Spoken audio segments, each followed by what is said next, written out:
आप सभी को मेरा नमस्कार। कल जब मैंने न्यूज़पेपर पढ़ा तो मैं बहुत व्यथित हो गई और तब से ही मैं परेशान हूँ। जब मैंने नीतू सिंह जी का केस पढ़ा तो मुझे लगा कि किस तरीके से हम कैसे समाज में जी रहे हैं, जहाँ एक पूर्व विधायक की लड़की, सांसद के परिवार की बहू, जब वो सुरक्षित नहीं है, उसके अधिकारों की रक्षा नहीं हो रही है, उसके साथ उत्पीड़न हो रहा है, तो ऐसे में हमारे समाज में, हमारे देश में, हर घर में कितनी बड़ी विडंबना है कि महिलाओं के साथ किस तरीके से अत्याचार हो रहा है। जबकि वो नीतू सिंह जी, मैंने उनका इंटरव्यू देखा, वो एक पढ़ी लिखी महिला है, शी इज MBA, मतलब एक MBA जो लड़की ने किया है, उसके अधिकारों की रक्षा नहीं हो पा रही है, तो जो अनपढ़ गांव की महिला है उसके साथ क्या व्यवहार होगा। और ये एक मुद्दा इम्पोर्टेंट इसलिए भी है कि हमारी जो है दमोह के सांसद जी के घर का मामला है। ये प्रहलाद पटेल जी की बहू है ये नीतू जी, और उनका जब इन सारी चीजों में जब उनका इंटरव्यू लिया गया तो वो ये स्टेटमेंट दे रहे हैं कि वो शादी क्यों करके गए। तो ये बताइए, एक पिता क्या देखता है अपनी बच्ची के लिए, कि वो एक अच्छा घर देखेगा, एक अच्छा वर देखेगा। थोड़ी शायद मैं कहूंगी कि थोड़ी सी उनसे गलती हो गई कि आप जैसे बड़े नाम को ना देखते हुए उन्हें एक गरीब घर का योग्य लड़का देखना चाहिए था। और मैं सभी से इस मामले में अपील भी करना चाहूंगी, जिस तरीके से आज कलई खुल रही है बड़े बड़े नामों की और खानदानों की, मैं सभी से कहना चाहूंगी कि जितने लोग मुझे सुन रहे हैं, जब आप अपनी बच्चियों की शादी करें तो अच्छा घर परिवार, बड़ा घर, बड़ा नाम ना देखें, सिर्फ और सिर्फ एक पढ़ा लिखा और योग्य लड़का देखें जो आपके बच्ची को खुश रख सके और उसका हर हाल में साथ दे सके। ऐसे बड़े घर में ब्याहने का क्या मतलब है जहां उसके साथ जो है जो उन्होंने स्टेटमेंट दिया है कि उनके साथ बुरा व्यवहार हुआ और जो है आप उसको एक भोग की वस्तु की तरह उपयोग करते रहे, ना कि उसको इंसान समझा। उसके साथ शराब पी के मारपीट हुई, उसे खाना नहीं दिया गया। जब उसके पिता उसके लिए घर लेके आए तब वो अधमरी हालत में थी। तो मतलब किस तरीके से आप और लोगों के लिए करेंगे जब आप अपने घर की बहू के अधिकारों की रक्षा नहीं कर पा रहे हैं। उसके साथ इतना उत्पीड़न होता रहा और आपको पता नहीं चला, और पता चला तो आपने उस पर एक्शन नहीं लिया, इसको रोकने की कोशिश नहीं करी। तो आप किस तरीके से हमारे जो है दमोह की जनता की आप रक्षा कर सकेंगे, मुझे लगता है ये बहुत बड़ा प्रश्न चिन्ह है। उसके साथ ही साथ उस समाज के लिए और उन सभी महिलाओं के लिए जो किसी भी पार्टी में अपना कोई पद रखती हैं या जो घर में महिलाएं बैठी हुई हैं, ये हम सबका नैतिक दायित्व है कि हम नीतू जी के साथ खड़े हों और उन्हें न्याय दिलाएं। हमारे समाज की सबसे बड़ी कमी है कि इन चीजों की एक्सेप्टेंस है। लोग अगर किसी को मारते हैं तो कहते हैं लोग कि अरे ये तो होता ही है। अगर दहेज लिया जाता है, दहेज के पीछे लड़कियां जलाई जाती हैं या घर भेज दी जाती हैं सिर्फ एक मोटरसाइकिल के चलते, तो इन चीजों की एक्सेप्टेंस है हमारे समाज में, इसलिए इन चीजों की, इन घटनाओं को बल मिलता है। हम क्यों नहीं मना करते कि अगर मोटरसाइकिल नहीं देंगे मतलब नहीं देंगे, आपको अगर बेटी ले जानी हो तो ले जाइए, नहीं तो अपने घर रखिए। आप क्यों डरते हैं इस चीज से कि अगर लड़की रहेगी तो एक वो बोझ है, एक लड़का रहता है तो वो अगर जॉब नहीं करेगा तो वो घर के काम नहीं करता है, लेकिन अगर एक महिला घर में रहेगी तो वो सारा दिन घर के काम करती है। अगर आप किसी को अपॉइंट करते ना वो सभी काम करने के लिए, क्योंकि मैं करती हूँ, तो मैं 10 से 20 हजार रुपए उसे देती हूँ। और जबकि एक महिला बेटी है या बहू है, अगर आपके घर में रह रही है तो उतना आपके लिए काम करके देती है। तो क्यों हम बेटियों को बोझ समझते हैं। इस तरीके की अगर घटनाएं होती हैं तो सबसे पहली जरूरत है कि हम उन बच्चियों के साथ खड़े हों। कोई फर्क नहीं पड़ता है अगर पति है या नहीं है। अगर इस तरीके की घटनाएं होती हैं तो हमें जबरदस्ती की शादी निभाने की आवश्यकता नहीं है।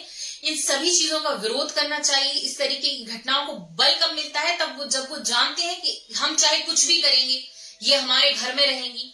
इन शादी को निभाने की एक जो चलन चला हुआ है कि नहीं शादी तो निभानी पड़ती है और जो है इस तरीके की चीजें होती रहती हैं, जब हम इन चीजों को नकारेंगे तभी ये चीजें रुकेंगी। कि अगर इस तरीके की घटनाएं होंगी तो आगे लाइफ एज यूजुअल कंटिन्यू नहीं होगी, उसमें परिवर्तन होगा, इसका विरोध होगा। और जैसे ही कोविड खत्म हो जाता है, मैं सड़क पे जाके इस चीज का विरोध करूंगी कि इस तरीके की घटनाएं महिलाओं के साथ नहीं घटनी चाहिए। जब इतने बड़े प्रतिष्ठित परिवार में इस तरीके की घटनाएं घटती हैं और लोग इतने वाहियात स्टेटमेंट देते हैं, आप BD शर्मा का स्टेटमेंट देखें तो कितना शर्मनाक है।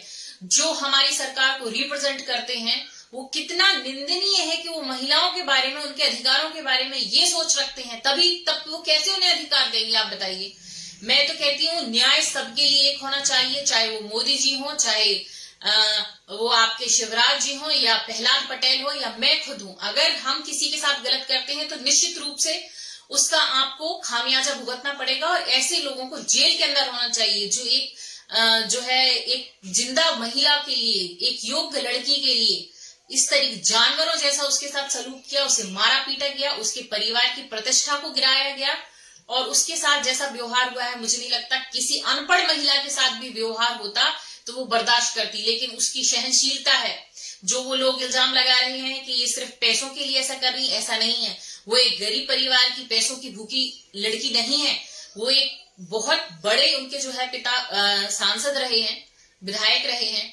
तो ऐसे परिवार की लड़की है जिसके लिए पैसा महत्व नहीं रखता है।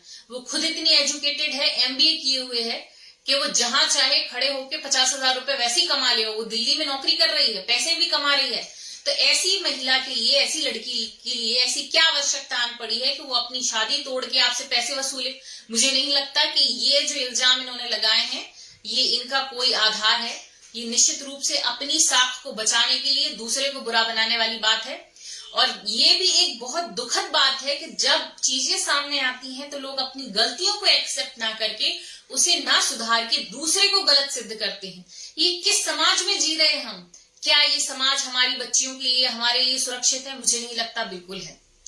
इस तरीके की घटनाओं को रुकना चाहिए। जहां अगर कोई व्यक्ति विधायक बन जाता है या सांसद बन जाता है और वो किसी महिला को अपने घर की जागीर समझे तो इसका विरोध होना चाहिए। हम जिस देश में रह रहे हैं वो देश आज जिस तरीके की घटनाएं घट रही हैं वैसा नहीं है। अगर आप अपने देश का इतिहास आपने पढ़ा हो या रामायण पढ़ी हो, पुराण पढ़े हो, तो उसमें लड़कियों के हाथ में वरमाला दी गई थी। हमें हक था अपना वर चुनने का, अपने अधिकारों का वो करने का कि हमारे साथ अगर कुछ गलत होता है तो हम उसका विरोध कर सकें। ये हमारी संस्कृति ने हमें अधिकार दिया है। हम जिस देश में रह रहे हैं वहां लड़कियों के लिए ज्यादा पावरफुल बनाया गया है। आप देखें पुराने जमाने में पिता के नाम से नहीं जाने जाते थे बच्चे, यहाँ कौनते कहलाए जाते थे।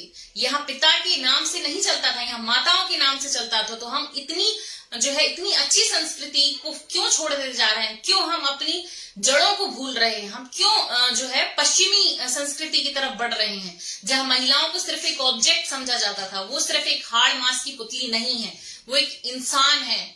और आपके घर में लक्ष्मी भी वही है और सरस्वती भी वही है। अगर महिलाएं अपना कर्तव्य सही से नहीं निभाएं तो मुझे नहीं लगता किसी घर में कोई जॉब पे जा सकता है या बच्चे पढ़ सकते हैं या आपको भोजन मिल सकता है।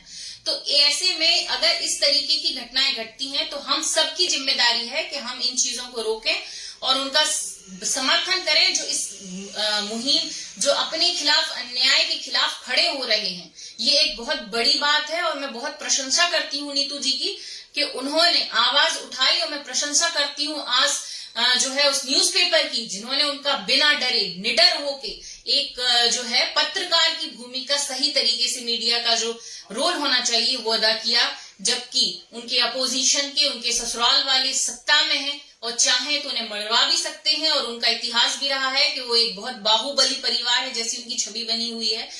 उसके खिलाफ जिस महिला ने आवाज उठाई, अपने अधिकारों की बात करी, अपने हुए अन्याय को सबके सामने रखा। और मैं प्रशंसा करती हूँ उस न्यूज़पेपर की जिन्होंने एक ट्रू स्टोरी निकालने की हिम्मत जताई, ना कि उस बिकाऊ मीडिया की जो सिर्फ उनके ही फेवर में बातचीत करें। क्योंकि एक मीडिया बहुत बड़ा रोल प्ले करती है और हमें सच के साथ खड़ा होना चाहिए। आज जो घटनाएं नीतू सिंह जी के साथ घटी हैं, क्या प्रहलाद पटेल की बेटी फलक के साथ घटती तो वो ऐसी स्टेटमेंट देते कि आपने शादी क्यों करी? वहां शादी लोग ये सोच के करते हैं कि हम जिसके यहाँ शादी कर रहे हैं वो हमारी बच्ची का ध्यान रखेगा, उसका साथ देगा, ना कि उसके साथ मिसबिहेव करेगा। ये किस तरीके का स्टेटमेंट है? क्या एक सांसद के लिए उचित होता है? ऐसा शोभा देता है इस तरीके के स्टेटमेंट देना? अगर आपके संज्ञान में ये चीज थी तो आपने एक्शन क्यों नहीं लिया? और अगर इस तरीके की घटनाएं आप खुद अपने घर में स्टैंड नहीं ले सकते तो आप किस तरीके से दमोह की जनता के लिए न्याय दिलाएंगे? ये बताइए। आप क्या उस आधे वर्ग के साथ खड़े नहीं है जिन्होंने आपके लिए वोट दिया है? उस आधी आबादी का क्या जो आपके लिए वोट देती है, परेशान होकर अपना घर का काम छोड़ के, बच्चे छोड़ के, खाना छोड़ के वोट डालने के लिए जाती है? क्या आपको उनकी आवश्यकता नहीं है? तो ये एक बहुत बड़ा प्रश्न है जो आप सभी को पूछना चाहिए आपके प्रिय सांसद जी से। और जिनके खुद का जो बैकग्राउंड है, अगर वो अपने जो दमोह के हैं भी नहीं, ये नरसिंहगढ़ से बिलोंग करते हैं, तो यहाँ पे आके अगर आप सत्ता में हैं और अगर आप जीते हैं, आपको लोगों ने चुना है, तो निश्चित रूप से आपकी ये जिम्मेदारी बनती है कि अगर आपके क्षेत्र में इस तरीके की घटनाएं घट रही हैं, आपके घर में घट रही हैं, तो आप सही का स्टैंड लें और उस लड़की के लिए न्याय दिलाएं, ना कि उल्टे सीधे आरोप उसके ही पिता पे लगाएं। किस तरीके का ये समाज है कि जहां एक लड़की के साथ गलत होता है और आप उसे ही दोषी ठहराते हैं, उसके पिता को दोषी ठहराते हैं कि हमारे यहाँ शादी क्यों करके गए। आप अपने लिए योग्य नहीं समझते कि कोई अपनी लड़की दे, तो आप जब अपने बेटे की शादी करेंगे तो आप ना चाहेंगे कि कोई लड़का आपके लिए, मतलब जो कोई पिता है आपकी बेटी के यहाँ अपनी बेटी के आपके घर में शादी करे, क्या आप खरीद के लाएंगे लड़की को? किस तरीके की मानसिकता रखते हैं कि इस तरीके से जो है आप सम्मान के विषय के लिए आपने अपमान बना दिया। आप इस योग्य भी नहीं है कि वो उनका जो है रिश्ता आपके यहाँ होता। मुझे लगता है आपने अपने इन शब्दों में बहुत सही बात कही है कि इस तरीके से जो है नहीं करनी चाहिए थी उन्हें शादी। आपके घर में शादी करना ही उनकी सबसे बड़ी गलती थी। पर जब गलती हो गई, जब गलती हो गई उनसे कि उन्होंने आपके घर में शादी कर दी, तो क्या आपकी जिम्मेदारी नहीं बनती है कि आप उनके हितों की रक्षा करें? किस तरीके की मानसिकता है ये, जहां एक लड़की से आप पैसे भी ले लेते हैं, उसके जीवन खराब कर देते हैं।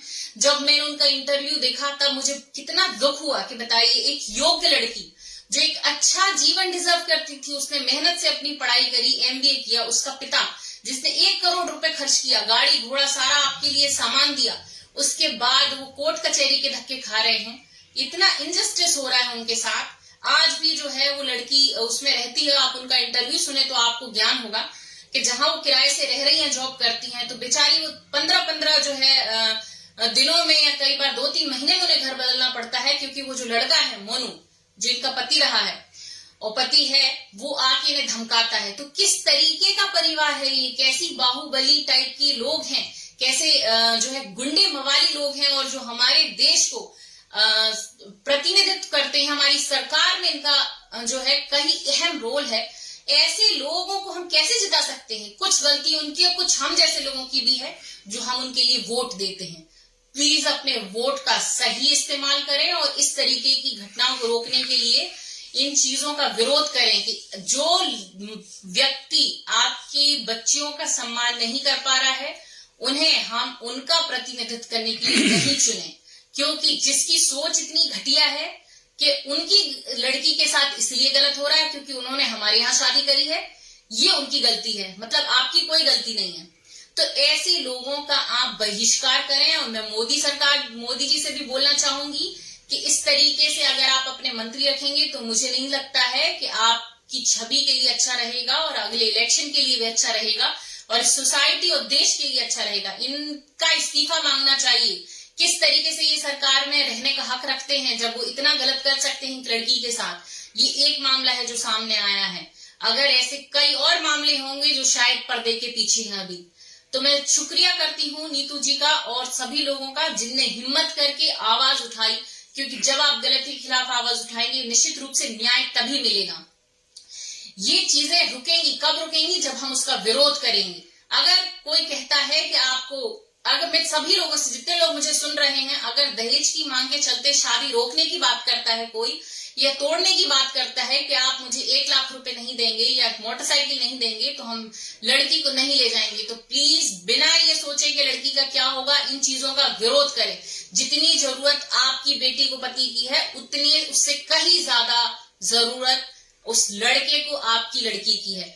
तो इस चीज को प्लीज समझें। लड़कियां कमजोर नहीं होती हैं, सिर्फ इस चीज को हम समझ नहीं पाते हैं। और वो चीज क्यों हो गई? क्योंकि एक आप देखें, पहले जब हमारी संस्कृति में महिलाओं का स्थान बहुत ऊपर था, महिलाओं को बराबरी का हक था, पुरुषों से ज्यादा उनके लिए अधिकार थे, वो अपने वर चुनती थी, वो अपने जो शिक्षा हासिल करना चाहे वो करती थी। लेकिन जब ब्रिटिशर यहाँ पे आए, जब मुगल यहाँ पे आए और लड़कियों पे जब अटैक हुए, जब वो अपने हरम में उठा के ले जाते थे उन्हें और ब्रिटिशर उनके साथ मिसबिहेव करते थे, तो उस समय उनके लिए पर्दे में रखा जाने लगा। जबकि हमारी संस्कृति में लड़कियों के लिए समान अधिकार दिए गए हैं, यहाँ पूजनीय बताया गया है उन्हें। यहाँ बच्चों का नाम, बच्चों का जो है आइडेंटिटी, उनका जो पहचान पत्र उनके पिता नहीं उनकी माता हुआ करती थी। आप किस माँ के बेटे हैं? तो ये चीज हमें प्लीज समझना होगा। अब जब उतनी सारे साल ये गलत होता रहा तो लड़कियों को लोग अंदर रखने लगे और बहुत जल्दी एज में शादी कर दी जाती थी। 10 से 12 वर्ष की उम्र में उनकी शादी कर दी जाती थी, जब वो बच्ची हुआ करती थी, कि इस तरीके की घटनाएं ना हो पाए और हम उन्हें प्रोटेक्ट कर सकें। उस समय माँ बाप उनके लिए अच्छा बुरा चुनते थे, क्योंकि उस समय बच्चा इतना नहीं होता है उसका दिमाग कि वो अपने डिसीजंस ले सके। लेकिन आज के समय में आज भी हम उसी रूढ़िवादिता को फॉलो करेंगे तो निश्चित रूप से इस तरीके की घटनाएं सामने आएंगी। जब आज के बच्चे पढ़े लिखे हैं और 18 के बाद शादी करते हैं, 20-25 में शादी करते हैं, तो यहाँ उनका मत भी काउंट होना चाहिए। हो सकता है जो परिवारों में थोड़ा सा कई बार उतना फ्रीडम नहीं होता कि बच्चे अपने दिल की बात बोल सकें, जितना आप सोचते हैं कि आप उनके लिए सही सोच सकते हैं। आप एक बार मैं सभी से अपील करूंगी, माता पिता से और भाइयों से जितने मुझे सुन रहे हैं, अपने घर में शादी डिसीजन वगैरह में प्लीज बच्चों की राय लें, चाहे वो बेटी की हो या बेटे की हो। कई घरों में मैंने ये भी देखा है, दहेज के चलते लड़कों की भी शादी जहां वो करना चाहते हैं वहां नहीं हो पाती है। उसके बाद लड़के एल्कोहल वगैरह के जो है नशे की लत में आ जाते हैं और उसके बाद उनका जीवन खराब हो जाता है। ऐसे मेरी घटनाएं 2-4 मैंने अपने सामने देखी हैं और बाकी मुझे नॉलेज नहीं है, घट रही होंगी सोसाइटीज में। तो प्लीज अगर आपका बच्चा पढ़ लिख गया है और वो सफिशिएंट बड़ा है अपने लिए सही गलत सोचने का, तो उसका साथ लें और उसे डिसीजन खुद लेने दें। धन्यवाद।